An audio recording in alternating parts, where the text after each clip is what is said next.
My name is David Sumida, but my friends know me as Bino. My sister Barbara and I run Sumida Watercress farm in Ia. We grew up on this watercress farm, and when I was a kid, it was all country here.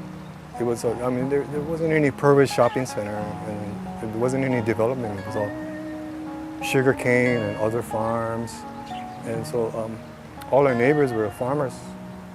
It was great until I started going to school, and then I realized I was a country bumpkin. But I was not ashamed of that. You know, I was very proud and happy to be from a farm. My grandparents started the farm. Moriichi and Makio Sumida, they started it in 1928. And at that time, some of their friends were starting to grow watercress. And my grandmother, I don't know how she found this spot here, but she acquired the lease and they started farming watercress here on this spot. My father, he was more of an engineer and mechanic. And somehow, after the war, he ended up working at the farm, and he took over the farm from his parents.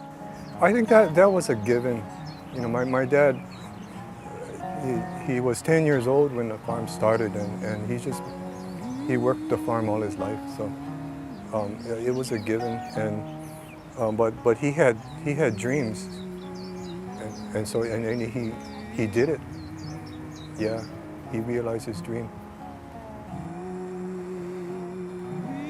Sumida Farm, as you look at it today, is nestled between two very large phases of a very large shopping center, along a very busy corridor, highway corridor, surrounded by thousands of residential units. And so one might ask, you know, how did this unique piece of zoning come to exist in the beginning, and more importantly, how does it continue to exist? And what we have to do is kind of wipe away the view of all this built environment and think in a more Hawaiian way of what was there before. The word for land in Hawaii is aina, and aina draws its meaning from the word ai, which is to eat or to feed. And so the land is literally that which feeds us. I think part of it was an obligation to carry on this farm that, you know, my grandparents began. But it also became, you know, this sense of pride for him, that he was able to hang on to this farm, you know, despite all the development that went on around us. There's just a tremendous amount of family pride in doing what we do. And so our community are just so happy that we're still here, and that it really gives them a strong sense of place, as well as gives us a strong sense of place too.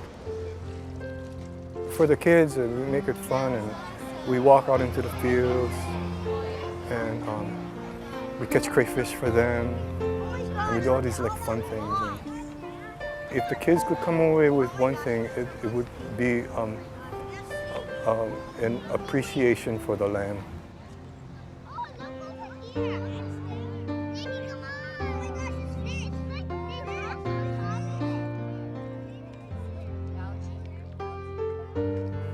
I don't think we're purposely keeping it a real hands-on operation. That's just the way we are. And we're just farmers.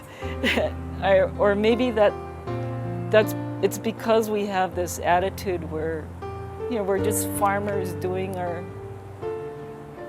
our thing. And it's an actual working farm. We're not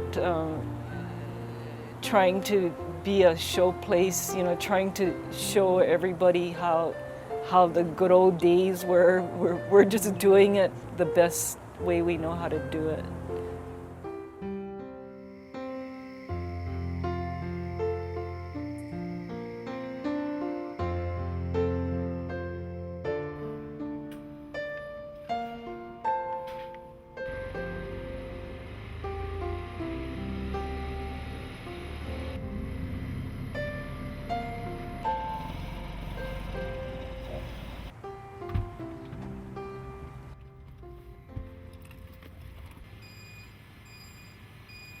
In my dad's days, my grandparents' days, we've always delivered early in the morning, and the main reason is because we can't afford to buy refrigerated trucks, and so we go in early morning when it's cooler and there's no traffic. So that's the way we've been doing it. We do it this way because we really feel that this is the right way. The old way is still the right way.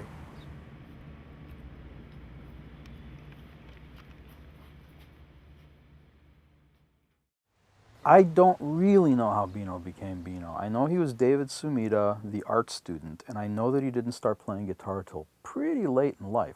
Well, David and I were going to the University of Hawaii at the same time. I was majoring in tropical ag, and Dave was an art major. I wanted to be an artist. And then I discovered music. That was it. Right then and there, I decided that I was going to become a musician because I figured, yeah, I can do that. Somebody, I think it was a roadie, a guy named Porter, who was a roadie of the bands at the time. He was their sound man and like their main guy. And he mentioned to me at some point, oh, Bino's a farmer, because we were doing these sessions and Bino had to leave the sessions early because he had to wake up at 3 or 4 in the morning to go do the farm stuff, right? And so we'd start a session at 6 in the evening and he'd have to come in right away so he could leave to go to sleep because he'd have to be up, a few hours later. I'm not sure. I think he made that name up. He was David at the time, and we all kind of made up our own fake names, When I called the farm, I would have to ask for David because nobody at the farm knew who Bino was. And so I'd call and Barb or somebody, or at the time, his dad was still active, hello, and I was like, can I speak to David? Is David there? Oh, just a minute, And he'd pick up the phone, hey, Bino, it's Milan. And then we would proceed on the prior basis, right? I don't know, you'll have to ask him. I think he felt like he needed to reinvent himself some way and, become Bino, a musician, not just Dave. I think the main reason why I stayed with my stage name, Bino Shots, is so that I wouldn't, ruin the family's name. Nobody knew that I played music except for my family. The other farmers didn't know, and I didn't tell them. So they didn't know that Bino Shots was David Sumida. And for years and years, I kept that, apart really, really well. That whole thing of having a pseudonym really fit me well. It was right after the Squids broke up, and I got married, and we wanted to start a family, so I thought maybe it might be a good idea to just stop the music. He may have had other choices that he may have chosen at some point, but I think once he decided this is the thing that I do and I have this obligation, he brought a lot to it. I think that it meant a lot for him, to do something with his hands and to run that farm, continue in his father's, what his father started,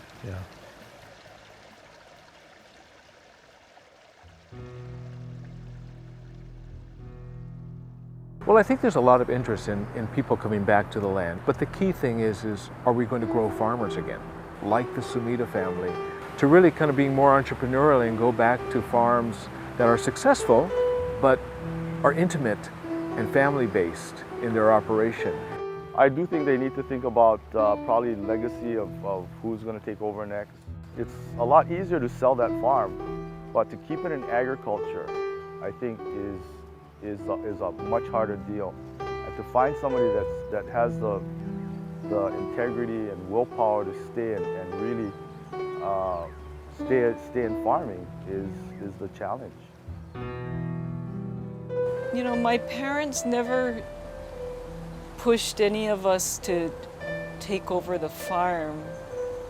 They just wanted to make sure that we all went to college, got a good education, and they were happy with that. I don't know if any of the fourth generation is going to take over. we're not pressuring them or anybody to do that. It would be nice if the farm stayed in the Sumida family, but I don't really know. At the same time, I don't really see myself retiring. I don't think I'm going to retire. I think the way it looks now, I'm just going to keep on, working until I can't work anymore.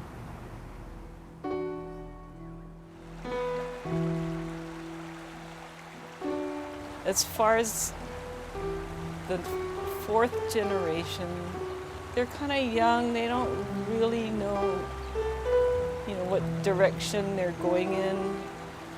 But they all do have this deep love and appreciation for the farm. It's in their blood. I don't think they would just let it go